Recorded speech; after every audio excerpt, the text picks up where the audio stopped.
নমস্কার, আমি বানর বাবু আর আপনারা দেখছেন বানর নিউজ। আরে উত্তরবঙ্গ তো আবারও ডুবে গেল, মানুষ ঘর ছাড়া হলো, ফসল শেষ হয়ে গেল, গরু ছাগল ভেসে গেল, রাস্তাঘাট ভেঙে গেল, মানুষ ক্ষতিগ্রস্ত হলো।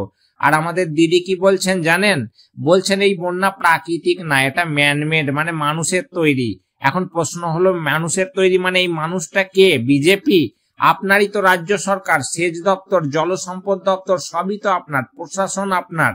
তাহলে বন্যা যদি মানুষের বানানো হয়, এই মানুষ তো আপনার দপ্তরের ভেতরেই রয়েছে নাকি? দিদি আবার দোষ দিচ্ছেন ডিভিসি কে, বলছেন ওরা বেশি জল ছেড়ে দিয়েছে। কিন্তু দিদি নদী ভরাট কে রাখলো? ড্রেন কে বন্ধ রাখলো? ড্রেজিং এর টাকাগুলো কোথায় গেল? সবকিছু কেন্দ্রের দোষ দিলেই তো আর হবে না, আপনার নিজের কাজের হিসাবও তো দিতে হবে। প্রতি বছর এই সময় উত্তরবঙ্গে বন্যা হয়, মানুষ ঘর হারায়, জমি হারায়, আর আপনার প্রশাসন শুধু ছবি তোলে, সভা করে, তারপর আবার চুপ। বন্যার জল নামলে সব ভুলে যায়। এখন আবার বলছেন ইন্ডো ভুটান নদী কমিশন গঠন করা দরকার। এই কথা তো আগে বললে হতো দিদি, এখন মানুষ ভেসে যাওয়ার পর বলে আর কি লাভ হবে?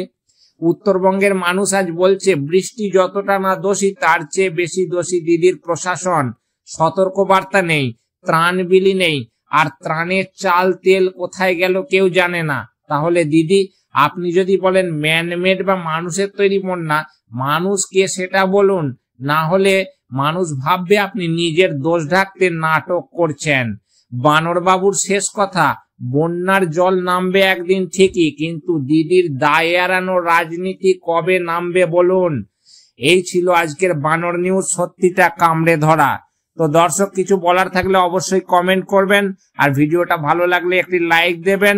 আজকের মতো আমি বানর বাবু এখানেই বিদায় নিচ্ছি, দেখা হবে নেক্সট এরকমই কোনো গরম টপিকে। ততক্ষণের জন্য টাটা, বাই বাই।